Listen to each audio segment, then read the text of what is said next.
Welcome to another edition of Mailbag Live. We're not going to cover any mail today, so maybe I should come up with a new a new name for this.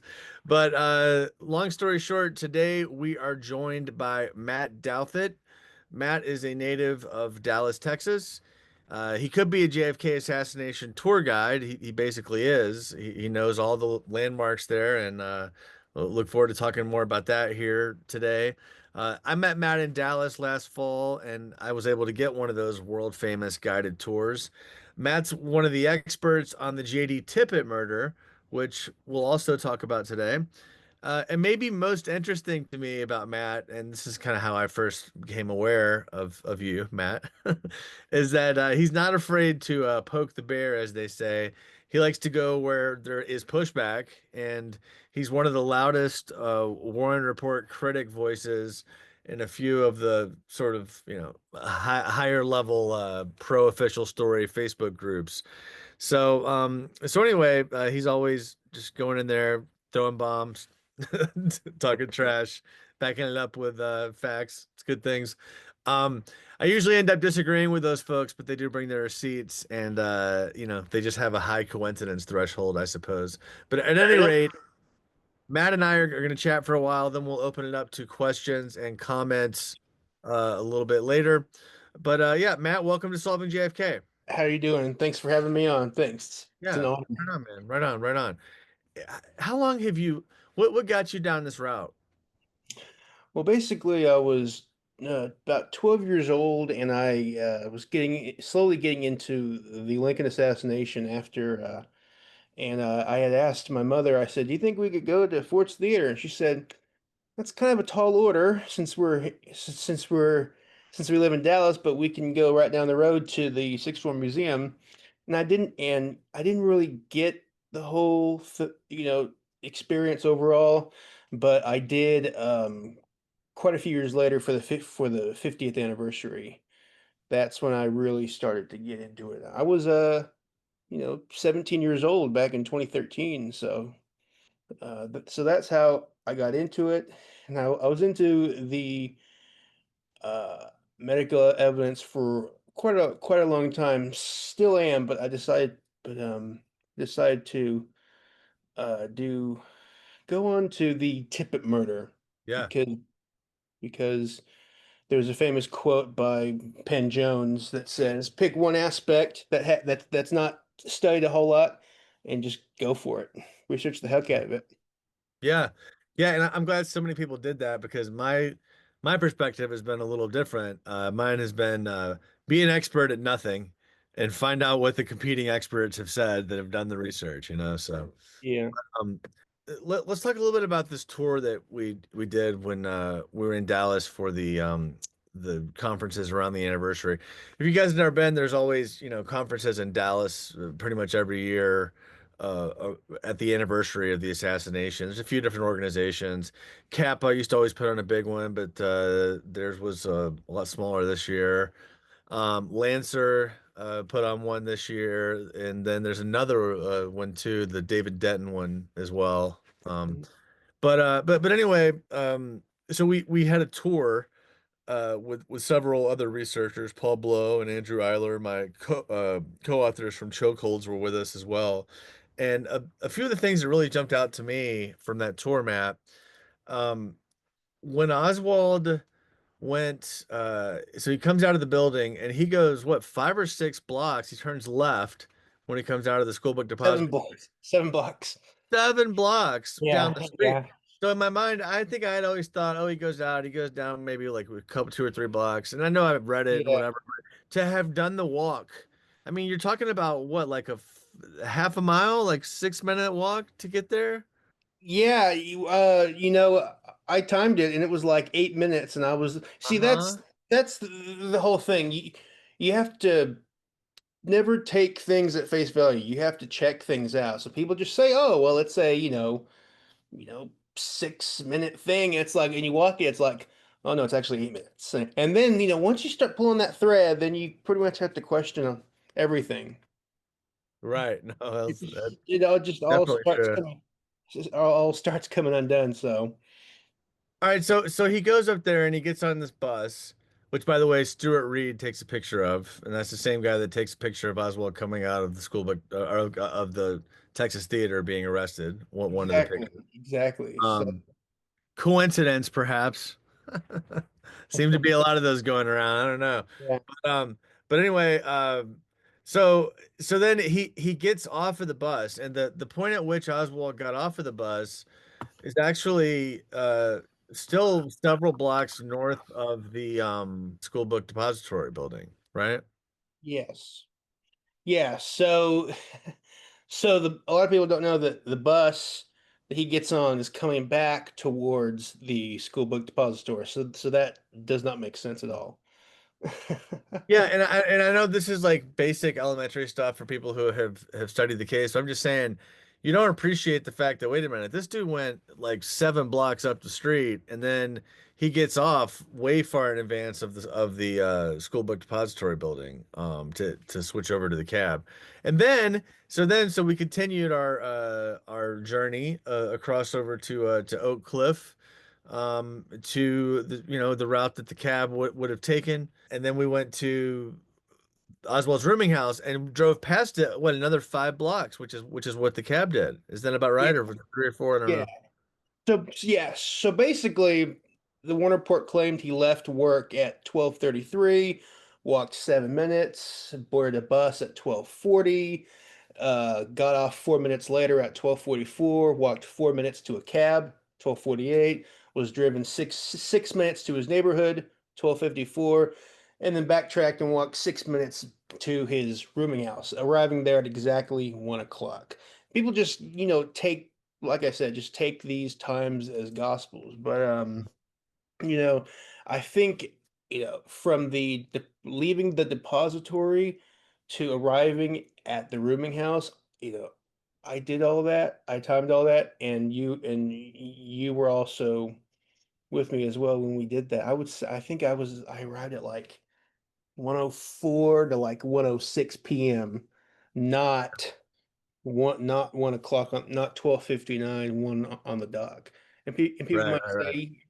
people might say, what does it matter? 4 minutes. Well, it matters a whole lot because the Mhm. timetable is very, very tight.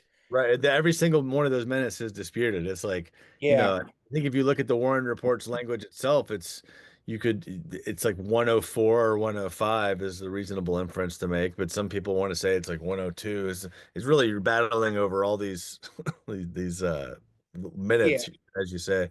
So then, probably most important of our tour that you gave us was the route that you believe Oswald walked from, or not. Just to be clear, I don't want to say the wrong thing. The route that Oswald would have had to have walked, if in fact he did walk there, based on witnesses. And this is actually a big gap in my coverage of Tippit because I think people who listen to the show know that when I dive in on something, I dive deep and I try to know about as much as I can. But sometimes I do miss things, and I miss these witnesses. So this is something I'm gonna have to go back it doesn't really affect my overall analysis because I still thought that the time was you know a an issue that precluded Oswald's guilt. But now that we have these several witnesses who saw him walking a totally different route than what I believe was Albert Jenner, or was it who was the guy that walked it for the Warren Commission? That Was it was that was the man who wrote Paul? the chapter. That was David Belin. He David was Belin. counsel for the Belin. War Commission, and in the testimony, in volume 6, he says, it was a 17-minute walk. Hmm. And Right. this is the walk that not the Warren report said happened, but this is route that he would have had to have Right. taken had, according to all the witnesses in the neighborhood. And Can, backtracking that is, 17, 18 minutes. can you? I mean, are you able to kind of quickly just like break down the witnesses and the general route that they went? Yeah. Yeah. Yeah. So basically this the bizarre route. Oswald would have to have been taken. Even if we concede all the Warren reports times, it still doesn't work. So this is what Oswald would have to have done. Leave his rooming house at 1:03 p.m., turn right, go to the bus stop, wait several minutes, Hmm. change his mind, turn around, walk down Beckley Avenue, turn left on Davis Street, merge onto 8th Street, turn right on Denver Street, turn left on 9th Street, turn Hmm. right on Marsalis Avenue, and then finally turn right on 10th Street. And then And all those turns are based on witnesses that saw him. yeah, yes, because we can do process of elimination based on where the man had to have come from and therefore where Oswald was last seen. Two routes are eliminated, going this way because the witnesses over here did not see them go around them. They saw them going past them. So like those, so you can pretty much figure out which route. So you can figure out which route Oswald would have to have been taken. A minute and a half or something before Tippit even showed up. The man who would go on to kill Tippit was seen walking west Hmm. through the neighborhood. Well, that's just great because, like I said, backtracking that, let's concede that the shooting was at 1:14 or 1:15 or something. Minus 17 minutes, 17, that would be Oswald would have had to Okay, arrive at yeah. the swimming house, way earlier Hmm. from and again, it's not just that combination. There's so many combinations you can do. What time he Right, sure. had this, but I know I've tried to go through these combinations to see if any of them could work, and really they don't. You're right. Really, So who are the how many witnesses are we talking about that established this route you just laid out, and who are that they? would be Jim Burt, who was on his front porch. That would be a guy named James Archer and Jimmy Brewer, not Johnny Brewer, Jimmy Brewer. They were sitting in their truck on the corner of Denver and 10th. So that's one, two, three, and then we have the cab driver, Bill Scoggins, who was sitting eating his lunch. So one, two, three, four. That's four. We have a guy named William Lawrence Smith who was walking this way, and he walked past the man. Oh, Uh-huh. touched shoulder to shoulder with the man who would later kill Tippit way over here. So that's one, two, three, four. You have like Mr. Clark, possibly Mr. Clark up at the barber shop. So you have like five, one, two, three, four, five, maybe six Yeah. witnesses. And so You saw the that. person who these witnesses saw, Yeah.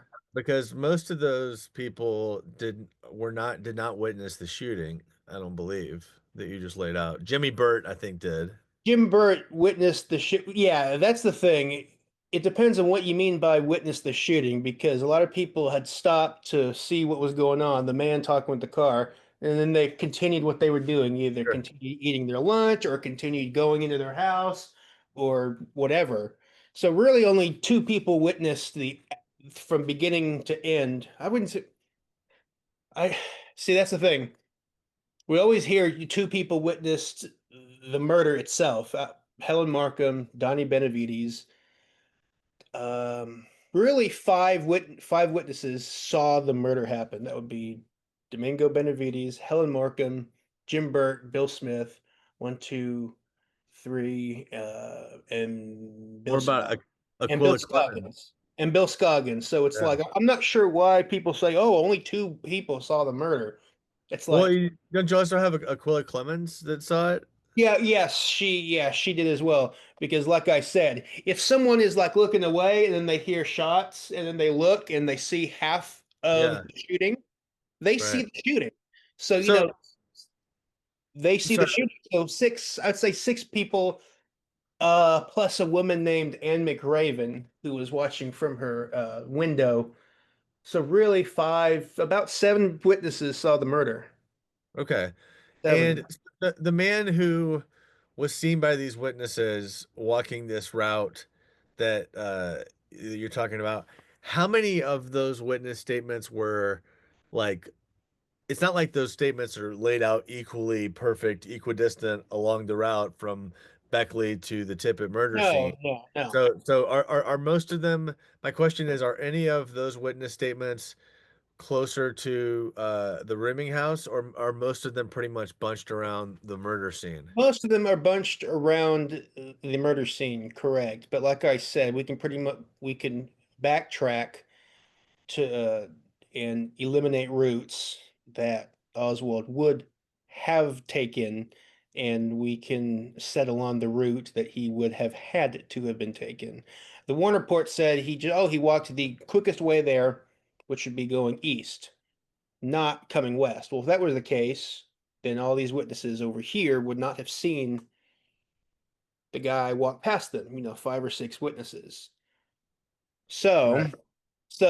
and I think I was one of the first people to point this out because people say, "Oh, well, you can, bro, you can easily walk, you know, a mile, walk 12 minutes, easy, bro.